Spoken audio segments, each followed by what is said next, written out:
Get the dash and the interior going together for, yep, you guessed it, wiring. So again, this one has enough aftermarket stuff on it. I decided it would be best just to do a universal type of harness. So now, the way this one's gonna work is I'll have the normal fuse box go here in its normal place. And then I'll have a bulkhead connector right here. Bulkhead connector will be similar to this one. This is a weather pack style. These work good, but they're just kind of homely looking. So I'm not going to use this one. The bulkhead I'm going to use, it'll be here later this week. This gives you an idea. It has one part that mounts to the inside and then another female connector on the outside. So everything will go through this bulkhead connector and out to all the lights, the horn, everything else in the front of the truck. The way this one's going to lay out, there will only be pretty much two directions that the wires will run out of the fuse box. Either this way to the bulkhead, or it will run across the dash to the various spots. That's what these longer wires will be. As I get the harness more and more complete, I will break out all the individual spots for the individual components, like the headlight switch, the instrument cluster, the radio, the heater controls, and then farther over will be where the engine computer sits. And all of these other wires that I need to add are on this list. So I have, you know, the headlight wires to the dimmer and the running lights and dash lights and all of that crazy stuff. A lot of it will run through the bulkhead, and you can see I've made notes on the ones that need to run through the bulkhead here. That way I can have a rough idea how many are going through this bulkhead connector, which is this guy right here. So I only have 29 connections in it. So I need to make sure I keep my number of wires going through that less than 29, and we should be good. The way this is going to be wired, all the wires will either come through the bulkhead, which will come through right here somewhere, or they'll come over here through the firewall, kind of behind this valve cover, and be hidden. I have all of the stuff that's on the Holley harness, plus I'll have to add a wire for the temperature sender, a wire for the alternator, and a wire for the AC compressor. So I need to make sure I get all of that through, because there will be no wires running across the firewall. They'll either run bulkhead up the fender or out there. You'll see very few wires on this whole thing. So I just gotta make sure I plan everything out accordingly. So yeah, it's time to get to work. Okay, just mounting this fuse box. They're kind of a pain, especially with this pad. It's got that jute fibrous insulation in it. So trying to drill it's kind of a nightmare, because all it does is it gets wrapped up in your drill bit and it tries to peel it out. So the little trick that I have learned, take a soldering iron like this, let it warm up, and I go inside of here through this hole, and then I melt that back like so. Now I can actually run a bolt through there and not have to fight that. So I do the same thing when I'm drilling through carpet, especially like loop carpet, because if a drill bit grabs a loop carpet, like a old school automotive loop carpet, it will unravel a 4-inch section before you get the drill stopped. So same thing, poke a hole through it, use a soldering iron, go through, melt your edge, melt whatever padding's behind it, then you can carefully drill through it at that point. Now that I got that insulation burned back, now I just need to open up this hole in the cardboard part so that this big piece will fit through it. And then it'll rest tight against the firewall and not get pinched into the insulation. So not sure how I'll do it on this one, so I'll have to play with it. I may have to just take a Dremel tool or something and open it up with that. If it was a smaller piece, I would take and pull it out and use a gasket hole cutter like this, and that'll cut that cardboard pretty good. But in this case it won't, because it's on the firewall and it's got all that padding. Now that I've got this fuse box. Sorry, I just see Kyler over there mumbling. What's the matter, Kyler? You waiting for me? Could you come help me with my carburetor really quick? Yeah, let's go take a look. I gotta grab a tool anyway, so let's go see what Kyler's up to. Oh, buddy. Looks like a little bit of alcohol got to that one, alcohol and water.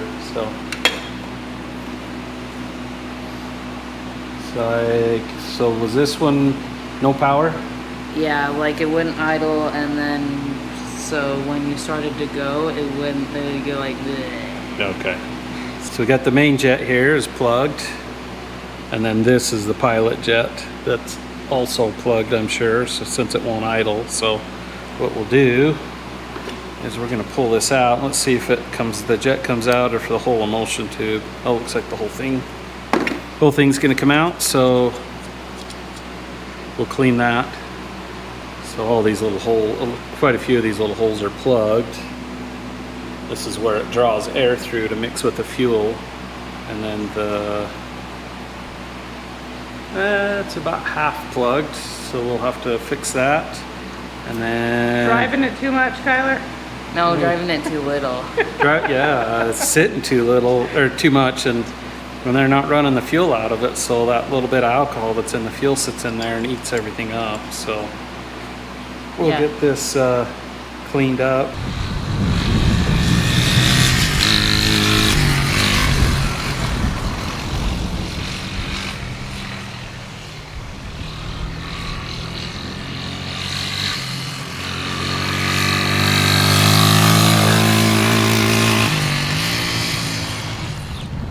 Looks like he cleaned that out good and it's having a good time.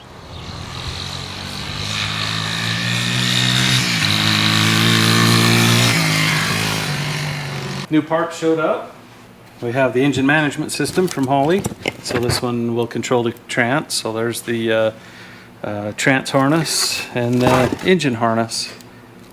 And then a couple other little odds and ends, the oxygen sensor, the power harness, and everything else. So that'll help carry on with the wiring. So our next step is to cut a hole for this bulkhead connector. I was originally planning to put it here, but with the way the fuse box sits, there just isn't. I just don't think there's enough room to put that in there, because it would have to stick up under here. I don't know. I just can't decide. I've got it marked here. Well, and the nice thing about, because here you got the wire, you see the extra wiring come across here. It will tuck nice under the inner fender and around. Yeah. The bad thing about it is with the park brake right here, you either got to run the wires under or over. Yep. So it's kind of about sixes. 6 of one, half dozen of the other. Yep. I don't know. I might create some brain damage here for a minute while I decide on that. So I got it all laid out, but I can't quite make myself take the whole saw to it yet. 6.5 hours later. After debating it, I decided right there is where the bulkhead connector is going to go. So it's just going to work out better. It's just too tight to put it over by the fuse box. So just going to man up, drill the hole, be done with it.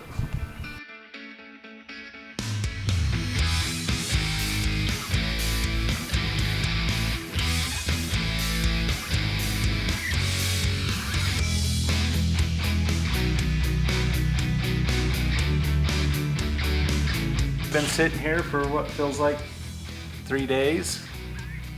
My bum hurts.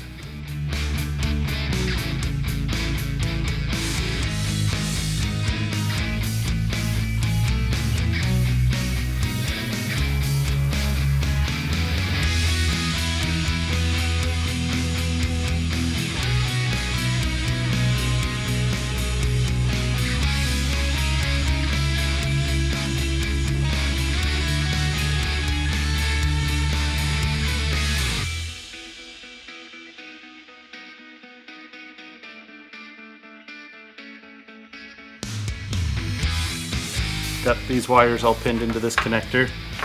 Got probably have about 10 more to put in here. This is my next step because I want to have this located solid where it's going to be, and then I can cut all of my wires to length. So I don't want to cut my wires to length at the instrument cluster and find out that I'm short for my wires to go to this bulkhead connector. So this is the most important piece. lock it down. I've been making notes of each wire and their location and the wire color. So when it comes time to do the other connector on the engine compartment side, then I can just refer to this, make sure everything is right. And as I pin it, I'll take my own meter and just verify everything. Just running the last couple of wires for the main harness. This gray wire I'm running is just going to be a extra wire that I'll run out to the front. So if we decide to add some lights to the front of it later or something, the wire will already be there. So I'll just tuck it into the harness and it'll be easy to drop down to a switch or something. I've got most of the wires ran to go over to the engine computer that will either run to the computer or run out to the engine harness, out to the engine itself. So I've just got to add this one wire, and I think this side of this bulkhead connector will all be pinned out.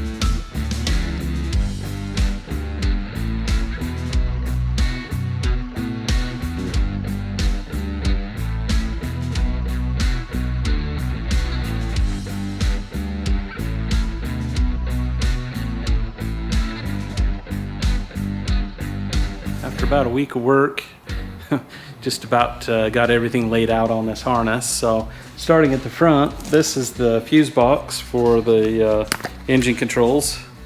So all the power and relays for the fuel pump and everything that goes to the engine computer is right here. The nice sealed box there. Got the big bulkhead connector. It's all wired up and ready to go. These are the wires that go to the back for the tail lights, the fuel pump, the fuel level sender, all of that good stuff. So, and they'll splice to that. We've got quite a bit of stuff here still to work with. I've just got everything roughed out up here. So wires to the ignition switch, wires to the turn signal switch, stuff for the instrument cluster, that's all right here. I have everything pretty well cleaned up around the fuse box. There's the back side of the bulkhead connector. Those are the wires for the dome lamp, horn relay, and then over here, this is kind of a big one here. So these are the wires that go over to the engine computer and to the engine harness. So the powers and grounds for the engine computer, they go from here through the bulkhead and out to that box there. But stuff that goes on in the harness, we have the wire to the starter and to the alternator. So that will all go through to that harness that's hanging there. So that harness that still has the braiding on it, that's for the transmission. And then the other harness is the engine harness. I redid it from the way Holly did it so I can have all of my powers and grounds coming from a central spot instead of having miscellaneous relays and fuse holders everywhere. So that kind of tidies everything up. So the engine computer will go right here. Okay, so you can see right here I've got my little handy dandy masking tape lists. These are my powers and grounds that need to go to the transmission and the engine stuff so I don't forget anything. And then right here, these are the wires that I added into the engine harness. And I should also note all of these wires that run across, these will be on a connector so that this harness can come out completely separate from the rest of the harness. That way this whole harness can come out in 3 big chunks and make it a lot easier to service in the future. So another little fun side note, I've been trying to get the steering arm off for the last week. It isn't coming off. I've been soaking it, I've beat on it, I've taken an air chisel to the cones trying to get it to release, but it's not coming off. So I'm probably gonna have to change that steering knuckle so I can put that raised steering arm on to get the drag link to line up. Fun stuff. What do you do? Okay, that's it for this week. Hopefully next week I'll have a lot of this stuff wrapped up. and looking a lot better. Till then, remember, you don't have to be perfect to help someone, and you may have more influence than you give yourself credit for. Thanks for watching.